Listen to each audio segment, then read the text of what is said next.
I'm Detective James, and this is the cases the news forgot.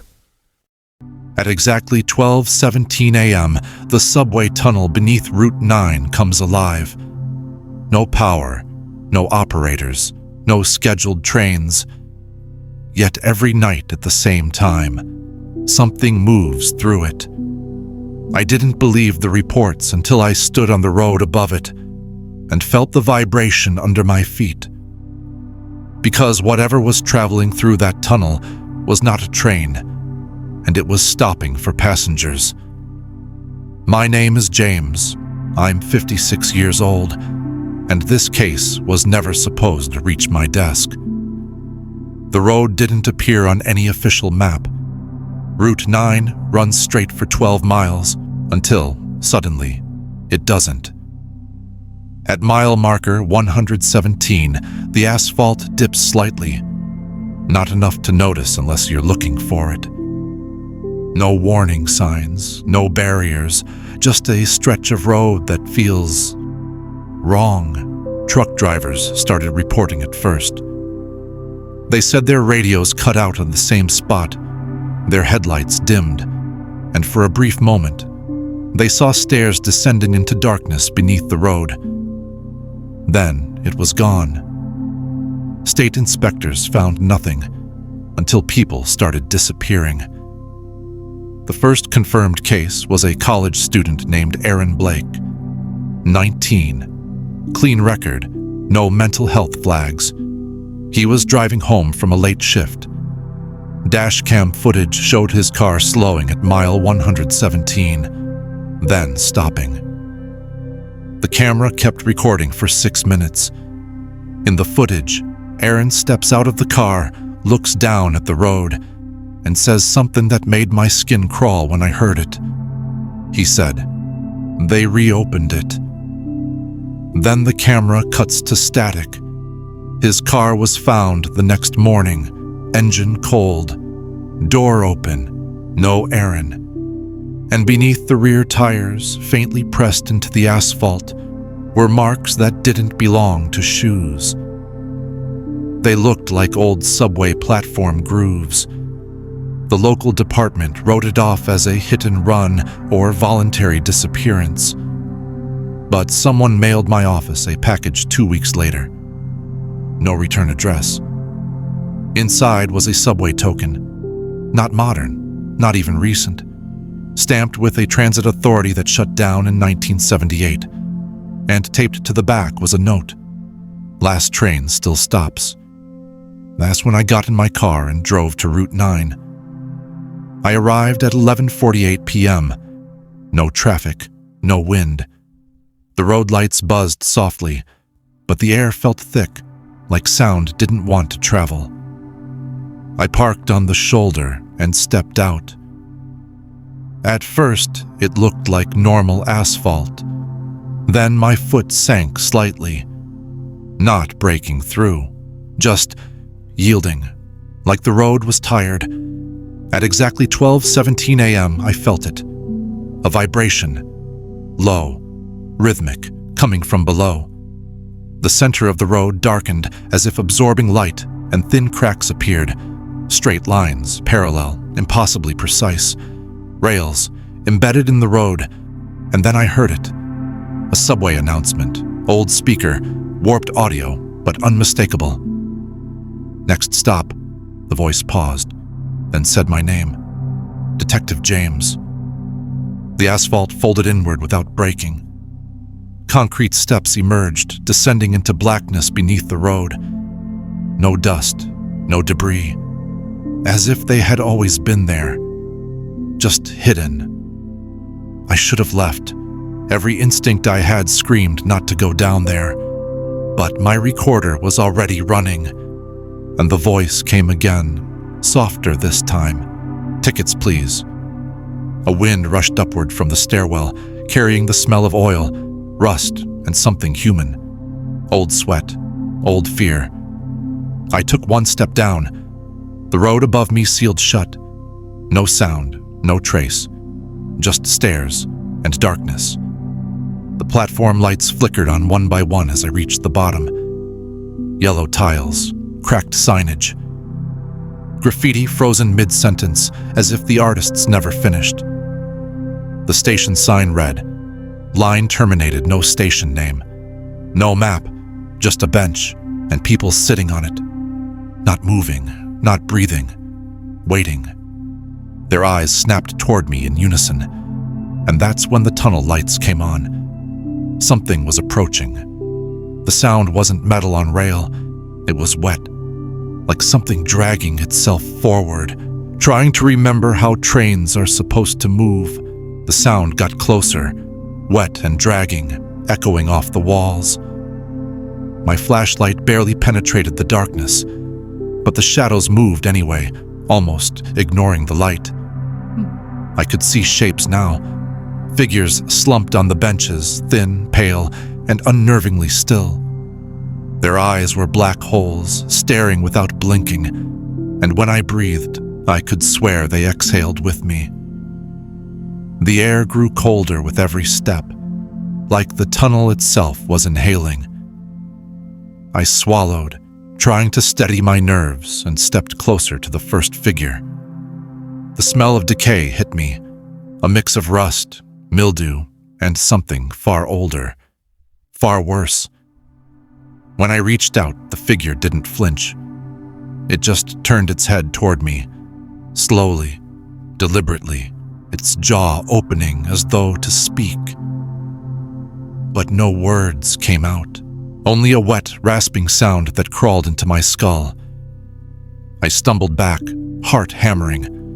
The voice from the stairs whispered again, soft but unmistakable. "Tickets, please." My blood ran cold. The sound didn't come from anywhere in the tunnel. It came from inside my head. The same voice I had heard at mile 117, the same voice that knew my name. I moved toward the end of the platform, hoping to find another exit. The further I went, the more the tunnel seemed to stretch. What should have been 50 feet became 200. The walls elongated, the ceiling stretched higher. My flashlight flickered, casting grotesque shadows that moved independently of the figures on the benches. Something was alive down here. Something that had been waiting for decades, learning how to speak, learning how to call. Then I heard the rails. Not ahead, but behind me. A low, wet scraping that echoed down the tunnel. My skin prickled as I spun around. There was nothing there, Virgie, only darkness. Only the sound of movement, dragging, wet, impossible. My mind raced. There was no train in this tunnel. None could survive here. Yet the sound persisted, getting closer with every heartbeat. One of the figures on the bench shifted. Its limbs were too long, too thin, bending in ways human bones should not. Its head tilted unnaturally, and I felt the gaze bore into me. I wanted to run, but something held me in place. The voice whispered again, louder this time. "You shouldn't have come." I forced myself to move. I needed to see the end of this platform. My flashlight caught the far wall, and for a brief second I thought I saw a train, but it wasn't metal.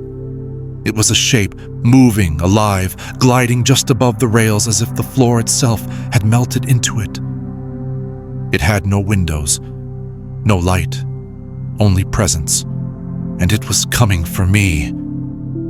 The figures on the benches all stood at once, silent, moving in perfect unison toward the edge of the platform. Their hollow eyes were fixed on me. The wet scraping sound grew deafening. I stumbled backward, barely noticing that the platform beneath my feet was starting to ripple. Like water, each step I took seemed slower than it should, as if the tunnel was holding me, bending time itself. The voice inside my head became a chorus. "Tickets, tickets, tickets." It screamed my name, over and over, overlapping with the wet dragging. with the sound of hundreds of unseen footsteps behind me. Panic clawed at my chest. I ran, stumbling over cracks in the tiles that weren't there before, over tiles that seemed to move under my feet. The air was so thick it burned my lungs. I reached the far end of the platform and saw a stairwell leading up. Relief surged, but it was brief. At the top, where light should have been, the stairs ended in nothing but darkness. The ceiling stretched higher, disappearing into black. The platform had no exit. No door, only the advancing figures, their pale faces impossibly smooth, their mouths opening and closing in silent screams. I realized then that the subway wasn't abandoned. It had never been abandoned. It existed beneath the road, beneath reality, feeding on those who found it. It had waited for me, learned my name, and had been calling me all along. Something wet and long brushed against my leg. I screamed and spun. There was nothing, but the sound of dragging intensified. The figures were closer now, almost at the platform edge. I scrambled, finally finding a ladder leading into a service tunnel. It was narrow, low, and suffocating, but it was the only way forward. As I climbed, the figures reached the edge. Their hollow eyes burned in the darkness. The voice whispered, slower this time, deliberate and almost tender. "Welcome aboard, Detective James." I forced myself up through the narrow service tunnel, crawling into a small maintenance room.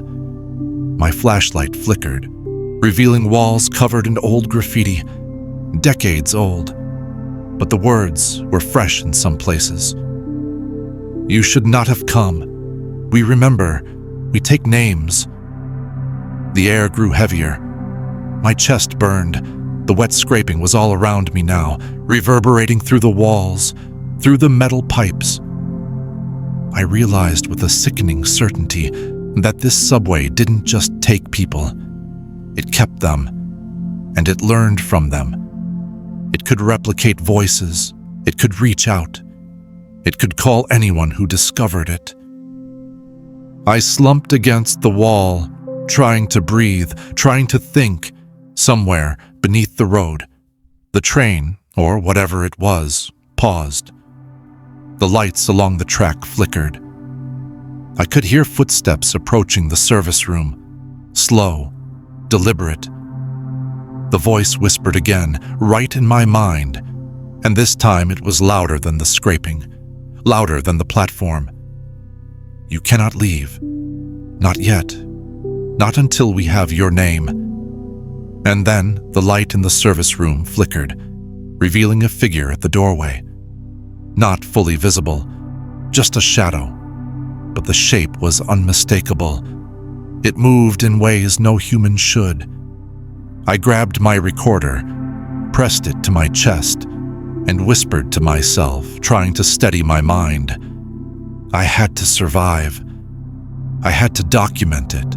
I had to understand what the subway wanted.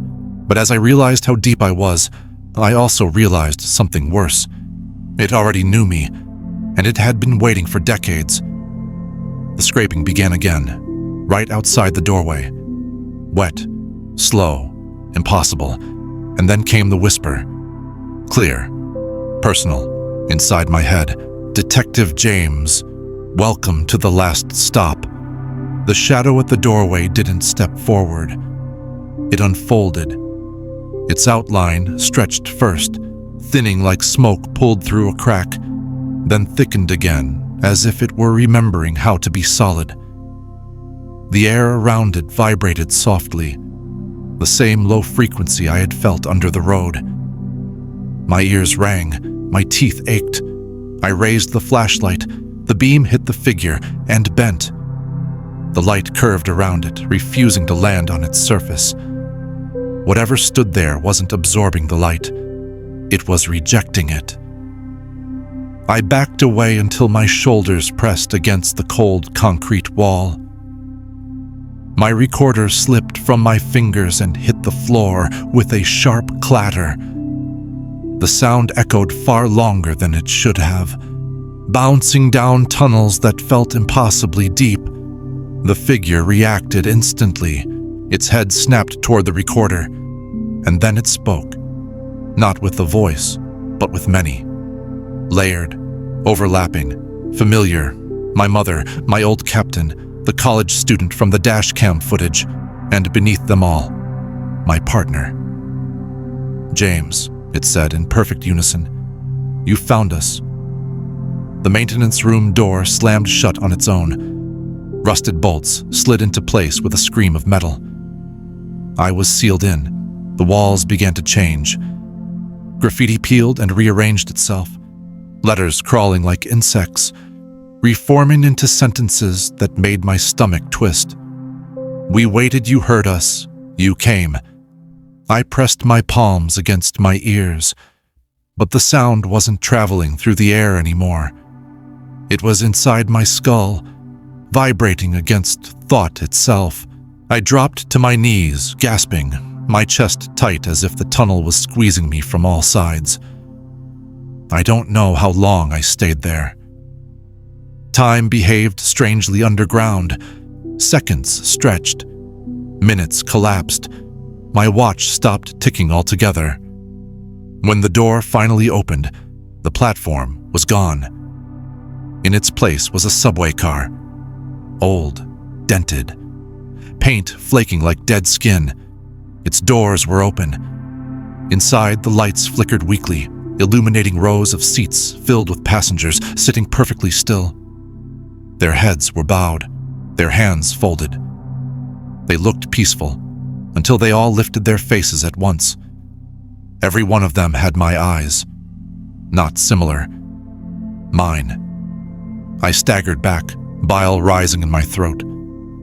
The voice returned, calmer now, almost patient. "This is how we travel," it said. "This is how we remember." The wet dragging sound came from beneath the car. I could see it now. Something long and jointed sliding along the tracks, connecting the tunnel to the train like an umbilical cord. The train wasn't a vehicle. It was a limb. The doors creaked wider. A pressure pushed against my spine, gentle but unstoppable, guiding me toward the car. My feet moved against my will, each step heavy, as if the ground itself wanted me inside. I dug my heels in and screamed. The scream didn't echo. It was swallowed. The passengers stood. One by one, they stepped off the train, forming a slow, silent line. As they passed me, I saw their faces more clearly. They weren't copies. They were impressions. People overwritten, reshaped, worn down by something that studied them until it could reproduce what mattered. Names, voices, fear. One of them stopped in front of me. It was Aaron Blake, or something wearing him. His mouth opened, and this time the words came out clean and human. "It learns faster when you fight it." I reached for my flashlight and smashed it against his head. The light shattered, sparks flying. The figure collapsed into something boneless and gray, dissolving into the floor like wet ash. The tunnel screamed. The sound was unbearable. Metal tearing, concrete groaning, voices crying out all at once. The train shuddered violently. The pressure on my body vanished. I ran.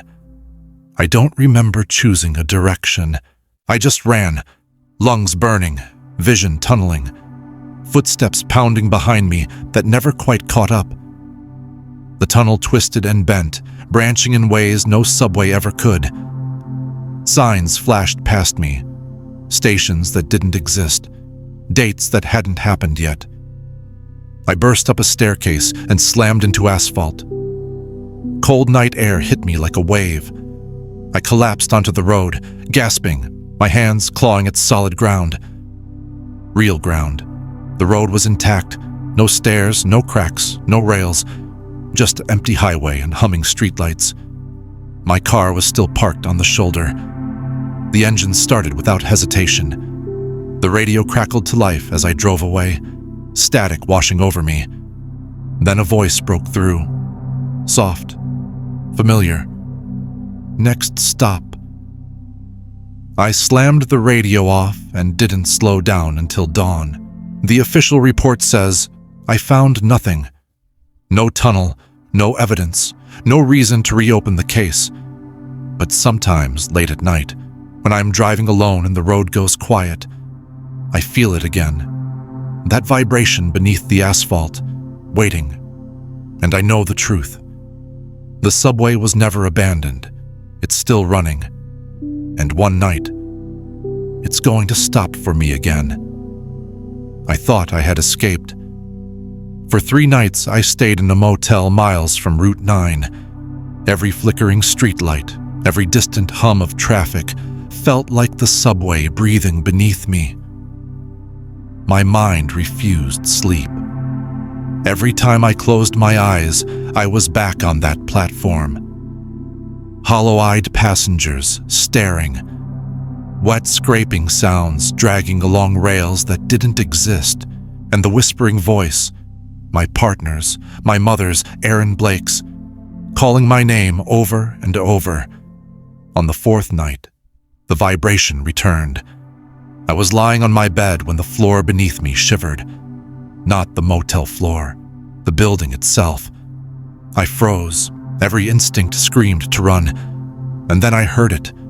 A faint, metallic scraping sound moving beneath the foundation. Slow, wet, methodical. I pressed my palms against my ears, but it continued. Louder now. My chest tightened. I felt pressure on my temples, like the tunnel was reaching through the earth to touch me. I stumbled to the window. Outside, the night was still. No traffic, no wind, just streetlights flickering in the fog. But in their reflection, I saw it. The subway car. It was impossible. The road was miles away, yet there it was, faintly glowing, semi-transparent, suspended above the asphalt like a mirage. Its doors creaked open. Hollow-eyed figures crowded the windows, staring at me. Their lips moved, silent, forming words I didn't hear yet somehow understood. Your name. Your name. I screamed, but no sound came. The walls of the motel shook. Objects toppled from shelves. My phone flickered on and off, showing recordings I hadn't made. Videos of me standing on the platform, sitting on the stairs, stepping into the train. Footage I didn't remember capturing. Yet every frame was real. I backed away from the window. My breath was rapid, uneven. My mind tried to rationalize. Fatigue, stress, hallucinations.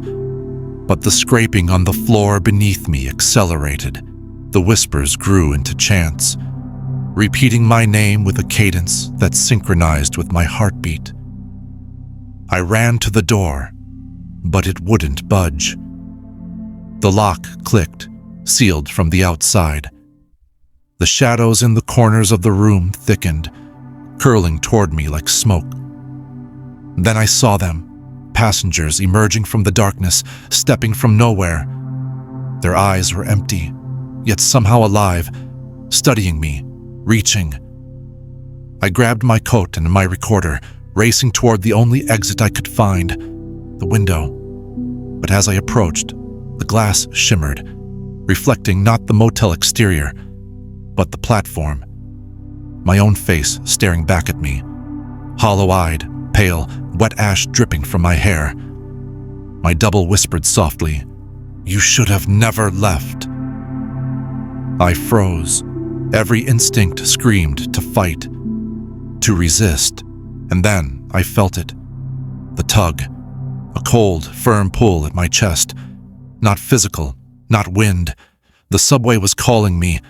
It didn't need tracks. It didn't need rails. It was alive. It could reach anywhere. I fell back against the floor, struggling to breathe. The walls began to melt, Or was it my mind? The floor beneath me rippled, forming tiles like the platform. The air filled with the smell of rust, oil, and fear so thick I could taste it. The passengers advanced, silently chanting my name, dragging invisible chains. And then, silence. For a single heartbeat, everything stopped. My lungs burned, my ears rang. The motel room was still. The window reflected only streetlights. I dared to breathe. I dared to move.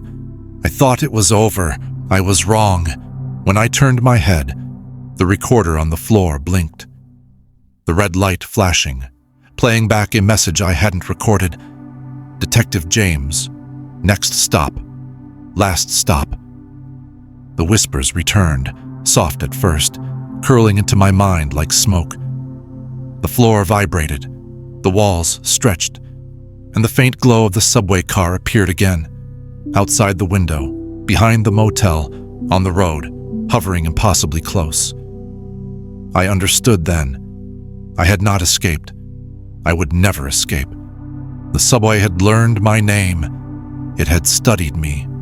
It had waited for decades, but it didn't need the train anymore. It could reach anywhere.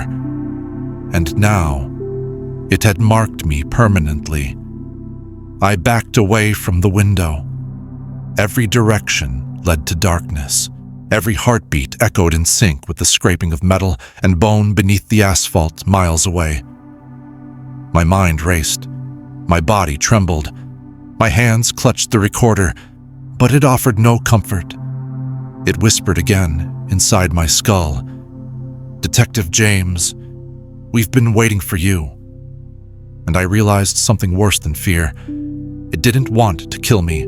It wanted me to stay, to watch, to listen, to become one of them. I sank to the floor, breathing shallow, my ears ringing with the chant of the passengers. The subway car, the platform, the passengers, the wet dragging sound, they were everywhere now, reaching, calling, and waiting. And then, the final realization hit me. One day, I would answer, because it was patient, because it never forgets, because the subway always stops. For you.